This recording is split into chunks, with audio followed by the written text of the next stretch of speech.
si vous deviez recommencer à zéro, vous feriez quoi? Ouais, exact. Non, mais c'est une bonne question et moi j'ai une seule réponse, c'est de voir plus grand. Parce que quand j'ai démarré, en fait, je m'attachais simplement à trouver de l'argent pour faire mes projets.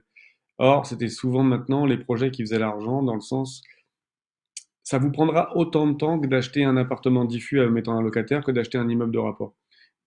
Souvent, on discute avec Marvin, si vous le connaissez pas, c'est le CEO de Freshéo, et c'est un mec qui nous dit souvent, les gars, arrêtez d'avoir des rêves de pauvres.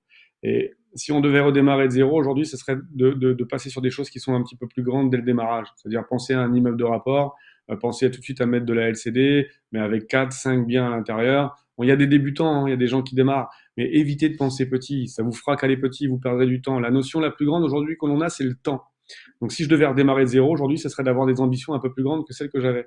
Alors il ne s'agit pas de faire n'importe quoi. Aujourd'hui, vous pouvez vous faire accompagner par plein de gens qui vont valider vos dossiers. Ne serait-ce qu'une banque, ça coûte rien. Allez voir votre conseiller, présentez-lui votre projet. Il est un peu plus grand que ce que vous imaginiez. Le banquier ne prendra jamais autant de risques que vous. Si vous dit oui, c'est que le projet est viable. Alors pourquoi démarrer avec un projet qui est tout petit du démarrage? Démarrer avec quelque chose qui est un peu plus grand, un peu plus ambitieux. Moi, je vois tellement de personnes qui démarrent avec un appartement, au bout de 6 mois, ils achètent un deuxième et ils sont bloqués. La banque les a aidés 2 fois sur 2 opérations. Ça aurait pu être 2 immeubles, ils auraient été plus vite. C'était 2 appartements, ils sont bloqués. Si je devais redémarrer de zéro, je démarrerais plus grand, plus fort, plus haut, parce que je sais que je ne tomberai pas, parce que je sais que l'immobilier est liquide. Si demain vous achetez un immeuble de rapport et que vous n'arrivez pas à le louer, ou qu'il y a des travaux, ou que vous en voulez plus, vous avez la capacité de le remettre dans une agence et de le revendre. Qu'est-ce que vous allez perdre? À part de l'expérience. Donc si je devais redémarrer de zéro, aujourd'hui, je démarrerais plus grand et je dirais à Maud, stop, arrête. L'immeuble à 120 000 euros avec 2 appartements à l'intérieur, stop, arrête. On va taper tout de suite un 250 000 avec 4 appartements à l'intérieur parce que je sais qu'on va faire des ronds. Parce qu'on est des vendeurs de mètres carrés, on est des loueurs de mètres carrés. Si vous achetez petit, vous ferez rien. Si vous avez 50 mètres carrés, comment voulez-vous vivre de l'immobilier? C'est pas possible. En 2009, j'achète une concession, 550 mètres carrés. À l'époque, je l'achète 270 000 euros, j'ai fait tous les travaux moi-même. Depuis, j'ai un local qui me rapporte 1450 euros par mois. J'ai 5 appartements LCD qui me rapportent plus de 6 000 euros par mois. Et on a encore un local à côté qui fait 120 mètres carrés qu'on pourra exploiter. Vous croyez vraiment que j'aurais pu faire 5 appartements, plus un local, plus un autre local que je loue si j'avais eu 50 mètres carrés? Vous voyez grand. Donc le conseil, c'est pour ça que je voulais prendre le temps de vous le développer. C'est que si vous devez redémarrer de zéro aujourd'hui, vous voyez plus grand que si vous aviez des œillères, que vous étiez en train de courir et que vous étiez un cheval. Enlevez les œillères, allez-y, foncez, vous verrez, il vous arrivera que des bonnes choses. Et le point commun qu'on a dans toutes les personnes qu'on rencontre au petit-déj quand on est dans des beaux hôtels sont des gens qui ont toujours à un moment donné pris un risque. Samo de me l'avait dit, il suffit souvent d'une rencontre, et moi je rajouterais, il suffit d'une rencontre et d'une prise de risque. Si vous rencontrez et si vous prenez un risque, alors il peut vous arriver quelque chose de beau. Par contre, si vous ne faites rien, effectivement, il vous arrivera rien. Donc le conseil que j'aurais à vous donner, c'est aller chercher plus loin que ce que vous pouvez imaginer pour vous donner la confiance. Parce que qu'est-ce qui peut arriver? Vous pouvez tomber, et alors? Vous tombez, vous vous rappelez quand vous étiez enfant, vous courez dans la cour de récréation, vous tombez, ça saigne, on vous met un pansement une semaine après, c'est plus dur sur votre genou qu'une semaine auparavant. Vous avez oublié. Par contre, votre corps a mémorisé. Si vous courez vite, vous tombez. Donc vous courez d'une façon différente après. Donnez des réflexes, apprenez, mais par vous-même. On peut vous faire 50 conférences comme ça, vous êtes en face de nous, vous nous écoutez, vous allez dire c'est super, je vais le faire. Si vous ne le faites pas, vous n'y arriverez pas. Donc évitez de penser par du petit. C'est quoi qui est compliqué? Vous êtes à Saint-Brieuc, à Dinard, à Dinan, à Rennes, vous êtes à Perpignan, vous êtes à Montpellier, votre secteur est compliqué. Travaillez-le. Négociez. Allez chercher ailleurs. Trouvez un organisme bancaire, un conseiller qui vous prêtera plus parce que vous passez votre projet. Pourquoi aujourd'hui on est sur des projets à plusieurs millions? Le projet qu'on est en train de défendre, il fait 2500 mètres carrés. On a l'intention de le diviser, de faire 35 appartements à l'intérieur.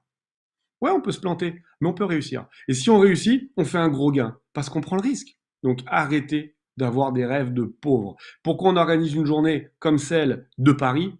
Pour vous aider à le faire. Mais les gens qui ont pris leur place pour Paris sont des gens qui misent sur eux-mêmes, qui se disent, OK, moi aussi j'ai le droit de réussir. Et qui ont acquis le fait qu'ils avaient besoin d'être aidés. Parce qu'il n'y a rien de plus sain et il n'y a rien de plus rapide que de monter dans une caisse avec un mec qui sait conduire à côté pour aussi être déplacé et le faire. Les gens qui vont venir à Paris vont sortir avec une longueur d'avance sur ceux qui ne sont pas venus. Pourquoi? Ils se sont donné la chance de pouvoir venir. Donnez-vous la chance de pouvoir venir. C'est le plus beau cadeau que vous puissiez vous voir. Alors vous allez dépenser 200, 300 cadeaux à Noël. Des fois, vous allez mettre du maquillage qui va dégager un cadeau que l'autre il va pas utiliser, etc. Et vous mettez pas 350 balles ou 400 balles ou 500 balles sur un truc qui pendant une journée vous allez absorber pendant 1 an, 2 ans, 3 ans, vous allez vous en servir, vous allez dire putain, il m'a dit ça. J'ai eu mon déclic, c'est là-bas que j'ai été le chercher.